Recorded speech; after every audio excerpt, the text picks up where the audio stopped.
Si yo te digo Macri, Stanley, Larreta, ¿hay alguna distinción que se te hace en esos tres nombres? ¿Hay alguna relación de grado? ¿Hay algo que brota así a flor de piel? Macri, Stanley, Larreta. Uno puede responder esa pregunta, depende del plano de análisis en el que se ponga, ¿no? Si uno se pone en un plano, podría decirse, medio ultra, o no ultra, sino desde una perspectiva de clase, son políticos de la burguesía, igual que todos los demás. Entonces, en ese plano, no puedo hacer una gran distinción entre Macri y sus opositores interburgueses. Representa una facción más agresiva, más neoliberal, etcétera, pero en definitiva se podría acomodar a otras circunstancias. Si uno lo lleva al plano de la coyuntura nacional real, desde una perspectiva de la práctica, de la praxis política y social,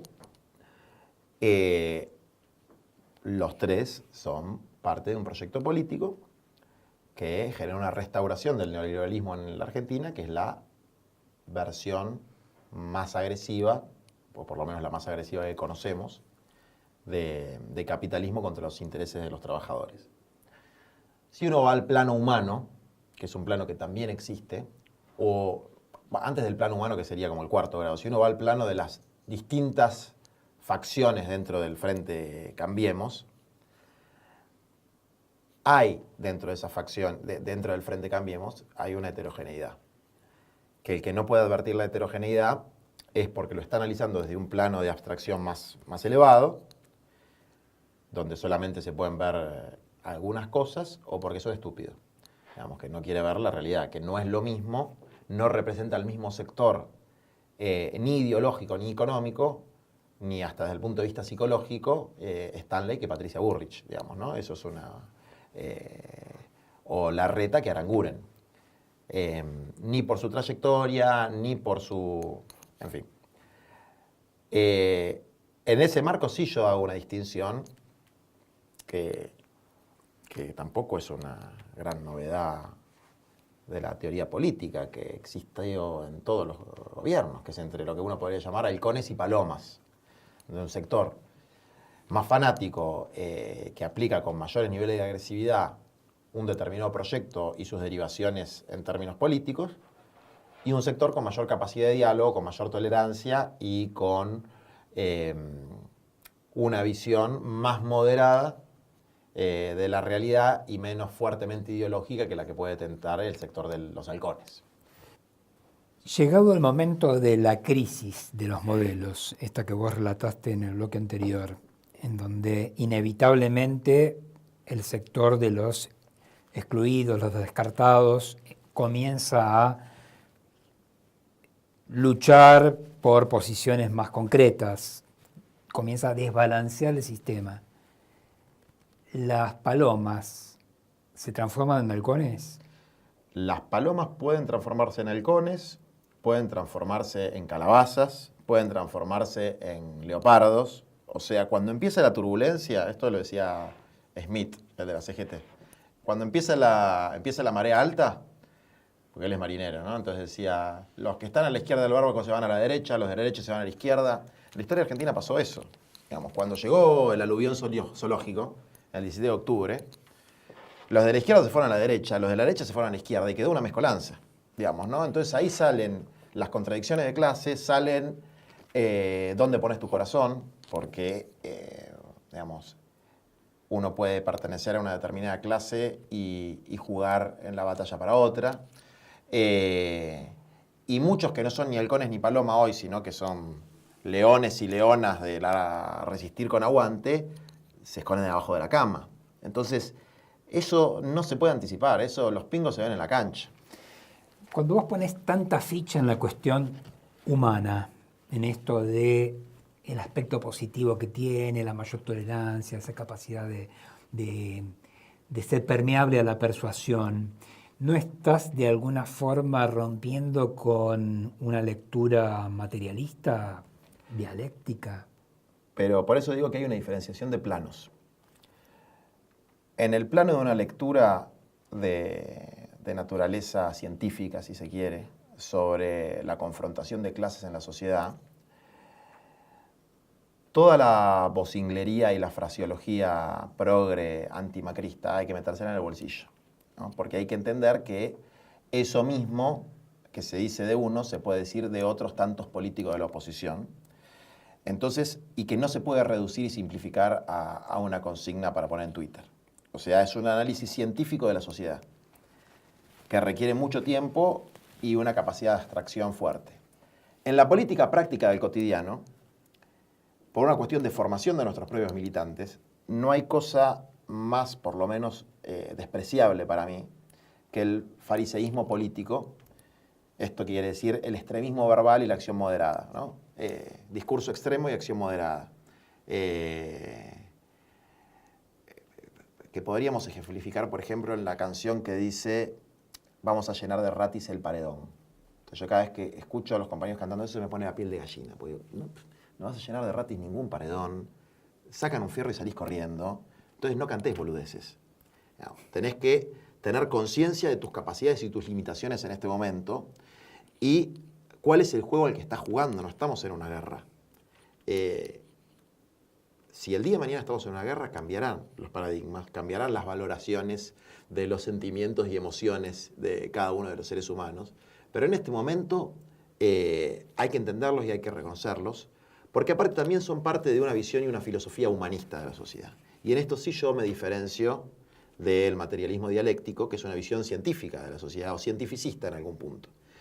Una visión humanista de la sociedad valora intrínsecamente al ser humano, a la mujer, al hombre, en cualquiera de sus clases sociales, y valora su vida, sus ideas, sus sentimientos, sus emociones, e intenta que exista justicia social, sin que eso implique un odio o la destrucción de la vida del otro, ¿no? Bueno, esta combinación entre una perspectiva de clase, una perspectiva anclada en los más humildes y una perspectiva humanista, es una cosa que no es tan fácil de combinar. Pero yo creo que hay que hacer un esfuerzo. Cuando vos decís no estamos en guerra, yo pienso en la evolución que tuvo y que tiene el concepto de la guerra. Y es cierto, no estamos en una guerra convencional, en una guerra de von Clausewitz. Estamos en la era de las guerras asimétricas. Estamos en la era en donde la recién aparecida lawfare o la batalla mediática comienzan a ser formas de trabajo en el territorio sin invadir físicamente el territorio. ¿Cómo podemos hacer para no cometer el error de caracterizar la situación como de paz o de no guerra, si se quiere, frente a la aparición de estas nuevas formas de batallas? ¿Cómo hacemos? Yo creo que hay que diferenciar por distintos niveles de profundidad de la guerra mundial en cuotas de la que habla el Papa Francisco, digamos, ¿no? La cuota que nos toca pagar a los argentinos es bastante barata y tenemos que hacer que el precio caiga, digamos, ¿no? Porque tenemos que trabajar por la paz. Lo cual no quiere decir no reconocer los elementos de la guerra de cuarta generación que aparecen en nuestro país, que yo no creo que, por ejemplo, el lawfare y la ciberguerra, para decirlo de alguna manera, sean componentes de eso. Eso es la política. Muchos dicen que la guerra es la política por otros medios. ¿Qué es lo que distingue la guerra de la política? Precisamente los medios. Y ¿a qué me refiero yo cuando hablo de guerra? A la concepción clásica que tiene que ver con una confrontación armada. Algo que sucede en muchas partes del mundo en este momento y que, gracias a Dios, no sucede en la Argentina y ojalá que no suceda porque va a ser una cosa muy terrible. Y de hecho, gran parte de mi militancia y mi trabajo es para que en la perspectiva, nuestros respectivos hijos, no, cuando tengan nuestra edad, no estén en medio de una guerra. Entonces, si no estamos en una guerra y estamos en una etapa de confrontación política, y no usamos los medios de la guerra, que son las armas, sino los medios de la política, que es la lucha ideológica, la lucha callejera, etc., no usemos el discurso de la guerra. Porque eso genera una falsa conciencia que es muy útil para hacer volviendo al Che Guevara, hacer un sucédano psicológico del heroísmo del Che Guevara, ¿no? Entonces, uno siente que utilizando terminología bélica, efectivamente está participando en una lucha, ¿no?, épica, y la verdad no es esa. Nosotros estamos en una etapa política donde lo que prima son las negociaciones grises, mundanas y hasta te diría en ocasiones tristes, berretas, ¿no? En eso estamos en este momento porque estamos en un momento político. No estamos en un momento de confrontación abierta. Por suerte, insisto. Y yo creo que con los medios de la política se pueden realizar enormes transformaciones, como ha demostrado el proceso de ascenso popular de América Latina en los últimos años. Y como ha demostrado en general, valga la redundancia, el general en la Argentina, que siempre eligió los medios políticos por sobre los medios militares. Y que a veces le fue mal con esa elección. Pero bueno, tal vez será por esta intención humanista de alejar lo más posible este fantasma de la confrontación, que se cobra no cientos o decenas, sino miles, decenas de miles o cientos de miles o tal vez millones de vidas, como ha sucedido durante la Primera y la Segunda Guerra Mundial, como ha sucedido durante el Plan Cóndor y como sucede sobre todo en los países donde hay una penetración más fuerte del narcotráfico como México, Colombia y Brasil. Es que yo sigo apostando al diálogo político como principal mecanismo de resolución de los problemas. Y en ese contexto hay, no tengo ninguna duda, muchos sectores que ven en Juan Grabois el cuadro apetecible para incorporarlo en la contienda electoral, que es la forma que tiene este sistema para encauzar la dinámica política. Y vos pensás que estás preparado para ese momento, que yo particularmente, es una apreciación personal, no lo veo muy lejano, no veo que esta sea una posibilidad de dentro de 10 años. Yo diría que con la orfandad que hay en el sistema político argentino, en la próxima ronda van a golpear la puerta de Juan Grabois. ¿Qué pasa con ese golpe?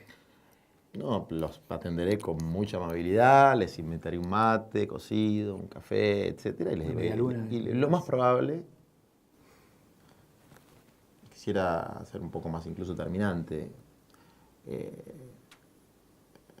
la respuesta va a ser que no. Y eso tiene que ver con una trinchera que yo elegí, no con que no considere que la disputa político-institucional sea importante. Y además también con una apreciación, creo yo, realista sobre la mecánica de la política superestructural. Como puede ser que como militante le resulte interesante a sectores políticos, organizaciones, etcétera, mi participación. Pero esta conversación que estamos desarrollando nosotros, posiblemente entera, no la escuche mucha gente. Y si yo hiciera campaña, lo que se vería sería mi no tan agraciado rostro, alguna frasecita suelta y un spot de campaña. Entonces, dudo que con el nivel de superficialidad que tiene la política electoral, mi aporte pueda ser muy grande, digamos, ¿no? Lo mismo que hago yo lo puede hacer cualquier otro. Y además no tengo ninguna intención de cambiar mis posiciones de fondo para amoldarme a los deseos del progresismo ilustrado. Muy bien, y entonces, si la construcción política no pasa por la institucionalidad, ¿por dónde pasa? No, yo creo que pasa por la institucionalidad. No creo que sea mi rol. Yo creo Entonces, que van a estar los exponentes, digamos, institucionales de ese movimiento al cual vos vas a ayudar o estás ayudando a gestarse, a crecer, ¿eh? Pero vos te vas a mantener al margen de la incorporación en la institucionalidad. Van a ser otros los que tengan ese mandato. Esa podría ser una buena fórmula. A ver, el que encuentre la fórmula de síntesis de la lucha y construcción social y la política institucional resuelve un gran problema del campo popular en la Argentina. Es un tema muy difícil. Hay distintas visiones de eso. Hay un tipo interesante que es Íñigo Errejón, un gallego, que me hicieron leer algunos textos de él. Y él dice algo que para mí es real. Se hace una crítica muy fuerte a Podemos en España, que en algunas cosas simpatizo, en otras no, pero que fue un fenómeno político fuerte, antisistémico, como se dice ahora. Y la crítica es que ellos abandonaron el movimiento popular, el movimiento social, para dedicarse a la política institucional. Y lo que dice Errejón es, dice, sí, esa fue una opción consciente. Cuando vos ingresás en la arena de la política electoral, tu organización tiene que ser fundamentalmente una maquinaria de guerra electoral. Volvemos al lenguaje bélico. Pero él con ese lenguaje lo que quiere graficar es que las organizaciones electorales, el sentido que tiene es ganar elecciones, no andar esclareciendo a la gente sobre el futuro de la humanidad o hacer ollas populares o desarrollar cooperativas. Tiene que ganar elecciones. Y para ganar elecciones lo que tiene que tener desarrollado un fuerte mecanismo de comunicacional, que es básicamente lo que hizo el PRO en la Argentina, pero desde el punto de vista de la derecha, digamos, que sin ninguna militancia puso un tipo de presidente. ¿Por qué? Porque tenía una máquina de guerra electoral. Entonces Íñigo dice, hay que desarrollar una máquina de guerra electoral. Y los que estamos en la guerra electoral, no le vamos a dar pelota al otro campo, porque es casi incompatible. Será el movimiento social el que nos tiene que interpelar a nosotros para que hagamos bien las cosas. Y yo creo que existe esa dialéctica. Y a veces pongo el ejemplo de cuando me preguntan, a ver, yo estoy a las 2 de la mañana en una comisaría pidiendo que liberen inmigrantes senegaleses que estaban vendiendo ropa trucha en 11. Nadie vota eso. Nadie vota un tipo que hace eso. Por ahí puede ser un 15% que le resulte simpático, pero ese tipo no va a ganar las elecciones. No va a ganar las elecciones el tipo que defiende al polaquito. No existe eso, digamos, ¿no? Puede ganar las elecciones uno que dice que no está de acuerdo con la baja de la imputabilidad, pero qué sé yo, más o menos lo disfraza y se puede amoldar a una cosa aceptable para el sistema comunicacional. Y es lo que tiene que hacer alguien que quiere ganar las elecciones. Tiene que lavar el discurso, si no va a perder, digamos, ¿no? Y el sentido de la participación política electoral es ganar, no perder. Por eso, las experiencias políticas de los compañeros que vienen de los movimientos populares son desastrosas, catastróficas, lamentables. Nunca llegan ni siquiera a que los propios compañeros que participan en sus movilizaciones los voten, porque no se entiende que son dos lógicas que están absolutamente en otro canal, en otra sintonía, y lo que también sucede en el sentido inverso es que terminamos criticando a personas muy comprometidas con el campo popular porque adoptan modismos y actitudes propias de la política institucional, cosa que es absolutamente necesario para ganar una elección. Digamos, no vas a ganar una elección haciendo pobrerismo o planteando que hay que expropiar 13 millones de hectáreas de la zona núcleo o diciendo que la prioridad del país tiene que ser urbanizar la villa de los asentamientos y para eso todo el mundo que gane más de 25 lucas tiene que pagar un 10% de impuestos para la urbanización. ¿Qué es lo que haría yo si tuviera el poder, por ejemplo? ¿No? Imposible, no me vota nadie, como dice Menem. Si yo lo que voy a hacer, no me vota nadie. Entonces, ¿qué es lo que yo creo? Que estos dos planos tienen que coexistir dentro de un proyecto popular, tienen que coexistir, tienen que dialogar, tienen que ser parte del mismo proyecto, pero no hay que confundirlos. Digamos, no hay que confundir estos dos planos de lucha, que son el político institucional y el social reivindicativo, que tienen que empujar juntos, casi te diría por telepatía, tienen que conspirar juntos, pero no se tienen que confundir.